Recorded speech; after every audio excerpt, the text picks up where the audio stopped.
ನಮಸ್ಕಾರ. ಇದೇನ್ ಸಭಾ ಏನೋ ರೆಸಿಪಿ ಹೇಳ್ಕೊಡ್ತಿದ್ದಾರೆ ಅಂತ ಅನ್ಕೋಬೇಡಿ. ದಸರಾ ಶೂಟ್ ಮಾಡ್ತಾ ಇದ್ದೀನಿ. ನವರಾತ್ರಿಯ ಹಾರ್ದಿಕ ಶುಭಾಶಯಗಳು.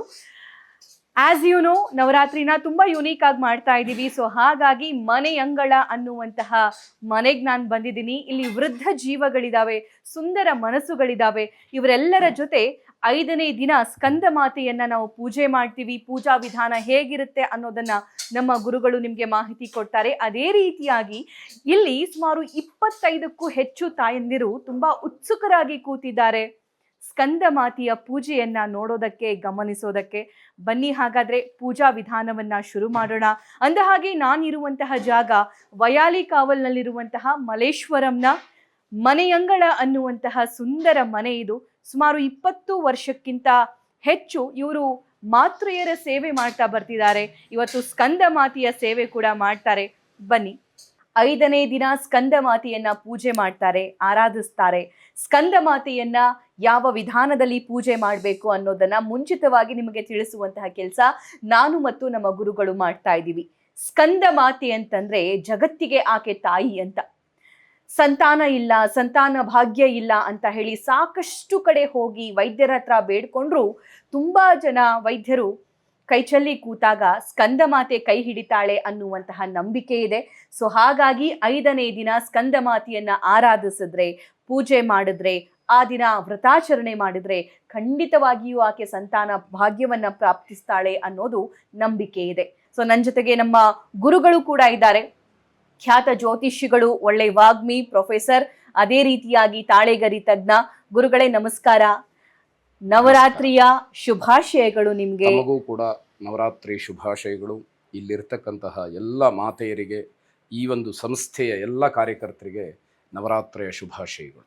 ಓಕೆ ಗುರುಗಳೇ, ಸ್ಕಂದ ಮಾತೆಯನ್ನ ನಾವು ಪೂಜೆ ಮಾಡೋದಕ್ಕೆ ಹೋಗ್ತಾ ಇದ್ದೀವಿ. ನಾವು ಯಾವುದೇ ಜಾಗಕ್ಕೆ ಹೋದ್ರು, ಯಾವುದೇ ಆಶ್ರಮಗಳಿಗೆ ಹೋದ್ರು ಆಕೆ ಒಂದಿಲ್ಲೊಂದು ಏನಂತಾರೆ ಪ್ರತಿಬಿಂಬವನ್ನ ಇಲ್ಲಿ ತೋರಿಸ್ತಾ ಇದ್ದಾಳೆ. ನಾವು ಆಕ್ಚುಲಿ 10 ಜನರಿಗೆ ರೆಡಿ ಆಗುವಂತಹ ಇದನ್ನ ಹೇಳಿದ್ವಿ.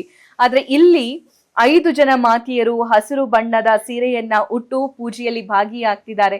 5 ಜನ ಎಲ್ಲಿ ಅಂತ ನಾನು ಕೇಳಿದಾಗ ನೀವ್ ಅಂದ್ರಿ, ಇರಿ 1 ನಿಮಿಷ, ಸ್ಕಂದ ಮಾತೆಗೆ 5 ಮುಖಗಳಿವೆ, ಆ 5 ಮುಖಗಳ ರೂಪ ಇಲ್ಲಿ ನಾವು ನೋಡ್ತಾ ಇದ್ದೀವಿ ಅನ್ನೋದನ್ನ.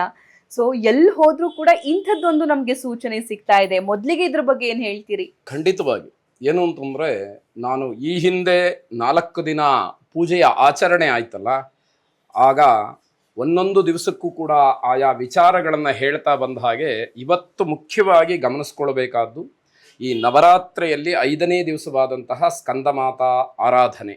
ಅದನ್ನೇ ಮಾರ್ಕಂಡೇಯ ಪುರಾಣದಲ್ಲಿ ಪ್ರಥಮಂ ಶೈಲಪುತ್ರೀತಿ, ದ್ವಿತೀಯಂ ಬ್ರಹ್ಮಚಾರಿಣಿ, ತೃತೀಯಂ ಚಂದ್ರಘಂಟೇತಿ, ಕೂಷ್ಮಾಂಡೇತಿ ಚತುರ್ಥಕಂ, ಪಂಚಮಂ ಸ್ಕಂದಮಾತೇತಿ, ಷಷ್ಠಂ ಕಾತ್ಯಾಯನೀತಿ ಚ, ಸಪ್ತಮಂ ಕಾಲರಾತ್ರಿಶ್ಚ ಮಹಾಗೌರೀತಿ ಚಾಷ್ಟಮಂ, ನವಮಂ ಸಿದ್ಧಿದಾತ್ರಿ ಚ ನವದುರ್ಗಾ ಪ್ರಕೀರ್ತಿತಾಃ ಎಂಬುದಾಗಿ ಹೇಳುತ್ತೆ.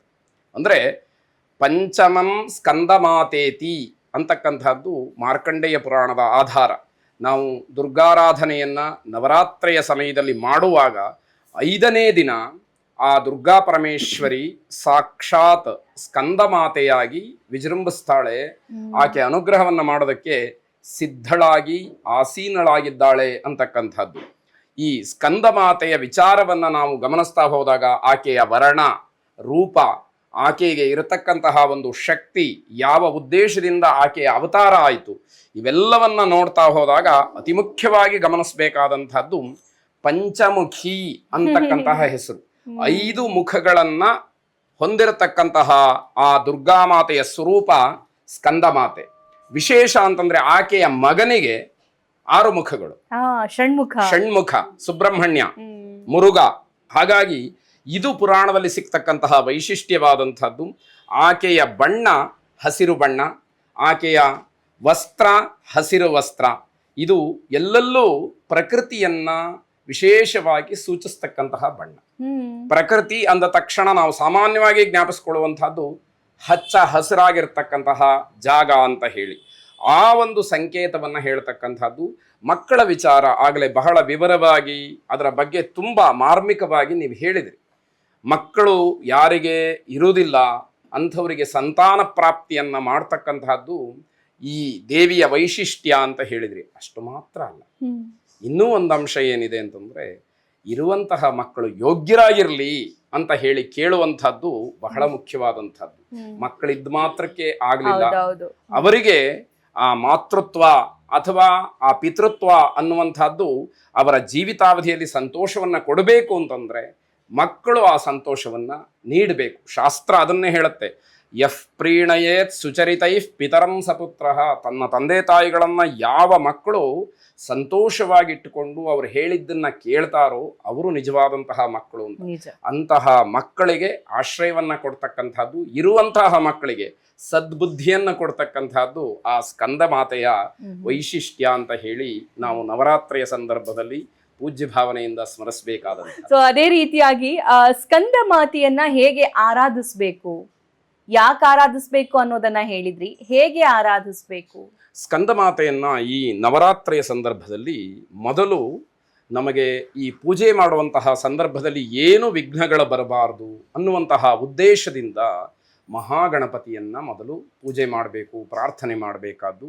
ಆನಂತರದಲ್ಲಿ ಕಲಶದಲ್ಲಿ ಆ ದೇವಿಯನ್ನ ಆವಾಹನೆ ಮಾಡಿ, ವಿಗ್ರಹದಲ್ಲಿ ದೇವಿಯನ್ನ ಆವಾಹನೆ ಮಾಡಿ ಆಕೆಗೆ ಪ್ರಾಣ ಪ್ರತಿಷ್ಠೆಯನ್ನ ಮಾಡಿ, ಅಂದ್ರೆ ದೇವತಾ ಸಾನ್ನಿಧ್ಯ ಇಲ್ಲಿ ಇದೆ ಅನ್ನೋದಾಗಿ ಭಾವಿಸಿ ನಾವು ಪೂಜೆಯನ್ನ ಮಾಡಬೇಕು ಕಲ್ಪೋಕ್ತವಾಗಿ. ಆಮೇಲೆ ದೇವಿಗೆ ಷೋಡಶೋಪಚಾರಗಳನ್ನು ಹೇಳಿದೆ, ಅದರಲ್ಲಿ ಧ್ಯಾನ ಮೊದಲನೇದು. ಆ ಧ್ಯಾನ ಮಾಡಿದ ನಂತರದಲ್ಲಿ 16 ವಿಧದ ಪೂಜೆಗಳನ್ನು ಹೇಳ್ತಾರೆ. ಸಂಕ್ಷೇಪವಾಗಿ ಸಾಂಕೇತಿಕವಾಗಿ ಅದರಲ್ಲಿ ಆವಾಹನ ಬರುತ್ತೆ, ಆಸನ ಬರುತ್ತೆ, ಪಾದ್ಯ, ಅರ್ಘ್ಯ, ಆಚಮನ, ಸ್ನಾನ, ವಸ್ತ್ರ, ಉಪವೀತ, ಗಂಧ, ಪುಷ್ಪ, ಧೂಪ, ದೀಪ, ನೈವೇದ್ಯ, ನೀರಾಜನ, ಪ್ರದಕ್ಷಿಣ, ನಮಸ್ಕಾರ ಅಂತ ಹೇಳಿ 16 ಉಪಚಾರಗಳು ಬರುತ್ತೆ. ಆಯಾ ಉಪಚಾರಗಳನ್ನ, ಆಯಾ ಮಂತ್ರಗಳನ್ನ ಹೇಳುವುದರ ಮುಖಾಂತರ ದೇವಿಯನ್ನ ಪೂಜಾ ಕೈಂಕರ್ಯದಿಂದ ತೃಪ್ತಿಪಡಿಸಿದರೆ ಆಕೆ ಅನುಗ್ರಹ ಮಾಡ್ತಾಳೆ ಅಂತಕ್ಕಂಥದ್ದು. ಅದೇ ಪ್ರಕಾರವಾಗಿ ಗಣೇಶನ ವಿಗ್ರಹ ಹಾಗೆ ಕಲಶ ಮತ್ತು ವಿಗ್ರಹವನ್ನ ಆರಾಧನೆ ಮಾಡೋದಕ್ಕೋಸ್ಕರವಾಗಿ ಎಲ್ಲ ಸಿದ್ಧತೆ ಮಾಡಿಟ್ಟಾಗಿದೆ. ಮಂಗಳ ದ್ರವ್ಯಗಳೂ ಕೂಡ ಇದೆ. ದೇವಿಗೆ ಪ್ರಕೃತಿಗೆ ಸಾಮೀಪ್ಯವಾದಂತಹ ಬಣ್ಣ ಆದ್ರಿಂದ ವಿಶೇಷವಾದಂತಹ ನೈವೇದ್ಯಕ್ಕಿಂತ ಈ ಹಣ್ಣು ತೆಂಗಿನಕಾಯಿಯನ್ನ ದೇವಿಗೆ ನೈವೇದ್ಯ ಮಾಡ್ತಕ್ಕಂತಹದ್ದು ಸೂಕ್ತ. ಅದರಲ್ಲೂ ಕೂಡ ಗುಡಾನ್ನವನ್ನ ಮಾಡಿದ್ರೆ, ಅಂದ್ರೆ ಸಿಹಿ ಪೊಂಗಲ್ ಅಂತ ಏನ್ ಹೇಳ್ತೀವಿ, ಬೆಲ್ಲದನ್ನ, ಅದನ್ನ ಮಾಡಿ ನೈವೇದ್ಯ ಮಾಡಿದ್ರೆ ಗುಡಾನ್ನ ಪ್ರೀತ ಮಾನಸಾಯೈ ನಮಃ ಅಂತ ಹೇಳಿ ಲಲಿತಾ ಸಹಸ್ರನಾಮದಲ್ಲಿ ಬರುತ್ತೆ. ಹಾಗಾಗಿ ಆ ದೇವಿಗೆ ಅದು ಪ್ರಿಯವಾದಂತಹ ಒಂದು ನೈವೇದ್ಯ, ಅದೆಲ್ಲವನ್ನೂ ಕೂಡ ನಾವು ಸಿದ್ಧ ಮಾಡಿಕೊಂಡು ಪೂಜೆಗೆ ಸಿದ್ಧರಾಗಿದ್ದೀವಿ. ಆ ದೇವಿಯ ಆರಾಧನೆಯನ್ನ ಈಗ ಮಾಡ್ತಾ ಎಲ್ಲರಿಗೂ ಕೂಡ ಸನ್ಮಂಗಳವಾಗಲಿ ಅಂತ ಹೇಳಿ ಪ್ರಾರ್ಥನೆ ಮಾಡೋಣ. ಓಕೆ ಗುರುಗಳೇ, ಅದರ ಜೊತೆಗೆ ನಾನು ಇನ್ನೊಂದು ವಿಚಾರ ಕೇಳ್ಬಿಡ್ತೀನಿ ನಿಮಗೆ. ಸೊ ನಮಗೆ ಬೇಕಾಗಿರುವ ಪೂಜಾ ಸಾಮಗ್ರಿಗಳನ್ನು ನಾವೇ ತರ್ತಾ ಇದ್ದೀವಿ, ಮಾಡ್ತಾ ಇದ್ದೀವಿ. ಓಕೆ, ಮನೆ ಅಂಗಳಕ್ಕೆ ಬಂದಿದ್ದೀವಿ. ಈ ಮನೆ ಅಂಗಳದ ಅಡುಗೆ ಮನೆ ತುಂಬ ಚೆನ್ನಾಗಿದೆ. ಅಲ್ಲಿ ಹೋದರೆ ಆ ಅಡುಗೆಯ ಘಮ ತುಂಬ ನಿಮ್ಮನ್ನು ಅಲ್ಲೇ ಹಿಡಿದಿಟ್ಕೊಳ್ಳುತ್ತೆ. ಸೊ ನಾವಷ್ಟೇ ಅಲ್ಲ, ಅವರೂ ಕೂಡ ಹಬ್ಬದ ಊಟ ಥರನೇ ಇಲ್ಲಿ ಅಡುಗೆ ಕೂಡ ರೆಡಿ ಮಾಡಿದ್ದಾರೆ. ಅದು ನಾವು ತರಿಸ್ಬೋದಾ? ಖಂಡಿತವಾಗಿ. ದೇವಿಗೆ ನಾವು ಯಾವುದೇ ಪದಾರ್ಥ ಇಟ್ಟರೂ ಕೂಡ ನಮಗೆ ಮನಃಶುದ್ಧಿಯಿಂದ ಬಹಳ ಪ್ರಿಯವಾಗಿ ನಾವು ಅದನ್ನು ಮಾಡಿದಾಗ ಅದು ದೇವಿಗೆ ಅರ್ಪಣೆ ಆಗುತ್ತೆ ಅಂತಕ್ಕಂಥದ್ದು. ಮತ್ತು ಏನೇ ಮಾಡಿದರೂ ಕೂಡ ದೇವರ ಮುಂದೆ ಇಟ್ಟು ನಾವು ಕೈ ಮುಗಿದು ಅದನ್ನು ಪ್ರಸಾದ ರೂಪವಾಗಿ ಸ್ವೀಕರಿಸಿದಾಗ ಅದು ನಮಗೆ ನಿಜವಾಗಲೂ ಕೂಡ ಸ್ವಾಭಾವಿಕವಾಗಿ ಅದು ಜೀರ್ಣ ಆಗ್ತಕ್ಕಂಥದ್ದು. ಅದರಿಂದ ಯಾವುದೇ ರೀತಿಯ ನಮಗೇನೂ ತೊಂದರೆಗಳು ಅಥವಾ ಇನ್ನೊಂದು ಮತ್ತೊಂದು ಅಂತಕ್ಕಂಥದ್ದು ಇರೋದಿಲ್ಲ. ಅಂತಹ ಪ್ರಸಾದ ರೂಪವಾದಂತಹ ಆಹಾರವನ್ನ ನಾವು ಭಗವತಿಗೆ ಅರ್ಪಣೆ ಮಾಡಿ ಆಮೇಲೆ ಸ್ವೀಕಾರ ಮಾಡುವಂಥದ್ದು. ಈ ಮಕ್ಕಳ ಬಗ್ಗೆ ನೀವು ಹೇಳಿದ್ರಿ, ಸ್ಕಂದ ಮಾತೆ ಬಗ್ಗೆ, ಮಕ್ಕಳನ್ನ ಆಕೆ ಕರುಣಿಸ್ತಾಳೆ, ಅದೇ ರೀತಿಯಾಗಿ ಮಕ್ಕಳಿಗೆ ಸದ್ಬುದ್ಧಿಯನ್ನ ಕೊಡ್ತಾಳೆ ಅನ್ನುವಂಥ ವಿಚಾರ. ಅದೇ ರೀತಿಯಾಗಿ ಸ್ಕಂದ ಮಾತೆ ಬೇರೆ ಯಾವೆಲ್ಲ ವಿಚಾರಗಳಲ್ಲಿ ಆಕೆ ತನ್ನ ಶಕ್ತಿಯನ್ನ ತೋರಿಸ್ತಾಳೆ? ಆಕೆಯನ್ನ ಯಾರೆಲ್ಲ ಕಷ್ಟದವರು ಆರಾಧಿಸ್ಬೇಕಾಗತ್ತೆ? ಖಂಡಿತವಾಗಿ ನೋಡಿ, ಸ್ಕಂದ ಮಾತಾ ಅಂದ ತಕ್ಷಣ ನಾವು ಮೊದಲನೇ ಭಾಗದಲ್ಲಿ ಮಕ್ಕಳಿಗೆ ಒಂದು ಅನುಗ್ರಹ ಮಾಡ್ತಕ್ಕಂಥವಳು, ಮಕ್ಕಳಿಗೆ ಸದ್ಬುದ್ಧಿಯನ್ನು ಕೊಡ್ತಕ್ಕಂತಹ ದೇವಿ ಅಂತ ಹೇಳಿ ಆಲೋಚನೆ ಮಾಡಿದ್ವಿ. ಆದರೆ ಮೂಲ ನೋಡ್ತಾ ಹೋದಾಗ ದೇವಿಯಲ್ಲಿ ಬಹಳ ಕ್ರೌರ್ಯ ಅಂತಕ್ಕಂಥದ್ದು ಇರುತ್ತೆ. ಕಾರಣ ಏನು ಅಂತಂದ್ರೆ ದುಷ್ಟಶಕ್ತಿಗಳನ್ನ ಸಂಹಾರ ಮಾಡಬೇಕು ಅನ್ನುವಂಥದ್ದು.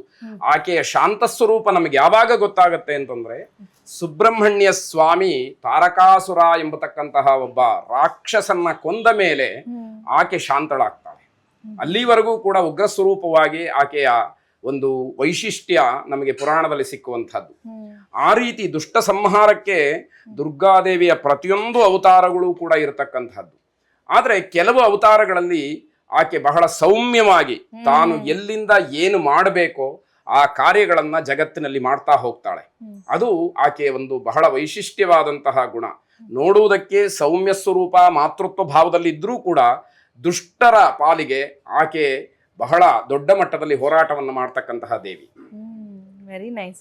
ಅದೇ ರೀತಿಯಾಗಿ ನಾವು ಪ್ರತಿ ಹಬ್ಬ ಹುಣ್ಣಿಮೆಯ ಸಂದರ್ಭದಲ್ಲಿ ಈ ರಾಶಿ ಭವಿಷ್ಯಗಳನ್ನ ನೋಡ್ತೀವಿ. ಸೊ ಸ್ಕಂದ ಮಾತೆಯ ಬಗ್ಗೆ ಆಗಿರ್ಬೋದು ಅಥವಾ ಈ ನವರಾತ್ರಿಯ ಸಂದರ್ಭದಲ್ಲಿ ಯಾವ ರಾಶಿ, ಯಾವ ಫಲ, ಯಾವ ನಕ್ಷತ್ರ ಅನ್ನೋದ್ರ ಬಗ್ಗೆ ಹೇಳೋದಾದ್ರೆ ನೋಡಿ, ಜ್ಯೋತಿಷ್ಯದಲ್ಲಿ ಏನಾಗುತ್ತೆ ಅಂತಂದ್ರೆ 2 ವಿಧಗಳು ಇರುತ್ತೆ. ಒಂದು, ನಾವು ಜಾತಕವನ್ನ ಆಧಾರವಾಗಿಟ್ಟುಕೊಂಡು ಒಂದಷ್ಟು ಫಲಗಳನ್ನ ವಿಮರ್ಶೆ ಮಾಡ್ತಕ್ಕಂಥದ್ದು. ಇನ್ನೊಂದು ಏನು ಅಂತಂದ್ರೆ, ನಮಗೆ ನಾವು ಹುಟ್ಟಿದ ದಿನಾಂಕ ಗೊತ್ತಿಲ್ಲ, ವಾರ ಗೊತ್ತಿಲ್ಲ, ಸ್ಥಳ ಗೊತ್ತಿಲ್ಲ, ಸಮಯ ಗೊತ್ತಿಲ್ಲ, ಅಥವಾ ಅದರಲ್ಲಿ ಏನೋ ಅನುಮಾನಗಳಿದೆ, ನಂಗೆ ನಿರ್ದಿಷ್ಟವಾಗಿ ಗೊತ್ತಿಲ್ಲ, ನಾನು ಬೆಳಗ್ಗೆ ಹುಟ್ಟಿದ್ದು ಅಂತ ನಮ್ಮಮ್ಮ ಹೇಳ್ತಾ ಇದ್ರು, ನಾನು ರಾತ್ರಿ ಹುಟ್ಟಿದ್ದು ಅಂತ ಹೇಳ್ತಾ ಇದ್ರು. ಹೀಗೆಲ್ಲ ಒಂದಷ್ಟು ಗೊಂದಲಗಳು ಇರುತ್ತೆ ಕೆಲವರಿಗೆ. ಅಂಥವರು ಕೂಡ ತಮ್ಮ ಹೆಸರಿನ ಆಧಾರದ ಮೇಲೆ ರಾಶಿ ನಕ್ಷತ್ರಗಳನ್ನ ತಿಳ್ಕೊಂಡು ನೋಡಿದಾಗ ಲಗ್ನದಿಂದ ಪಂಚಮ ಭಾವವನ್ನ, ಅಂದ್ರೆ ಯಾವ ಲಗ್ನ ಆಗಿರುತ್ತೋ ಅವ್ರು ಹುಟ್ಟಿರುವಂತಹದ್ದು, ಆ ಲಗ್ನದಿಂದ 5ನೇ ಮನೆಯನ್ನ ಸಾಮಾನ್ಯವಾಗಿ ನಾವು ಗಮನಿಸಬೇಕು.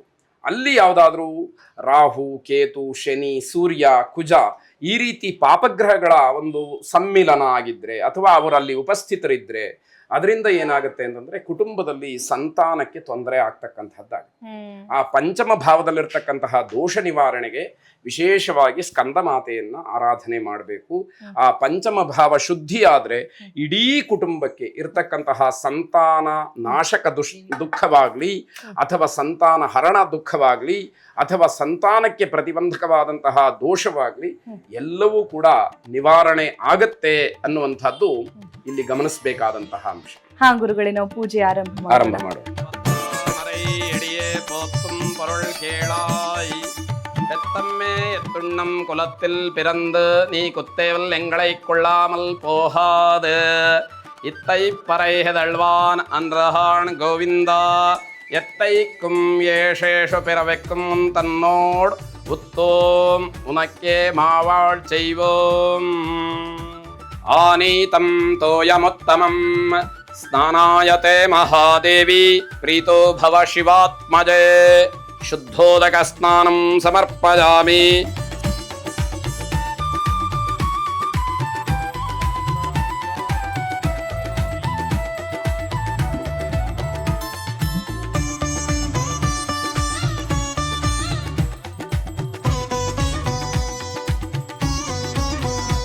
ಸಮರ್ಪಯಾಮಿ ದೇವತಾ ರಕ್ಷಾಂ ಧಾರಯಾಮಿ.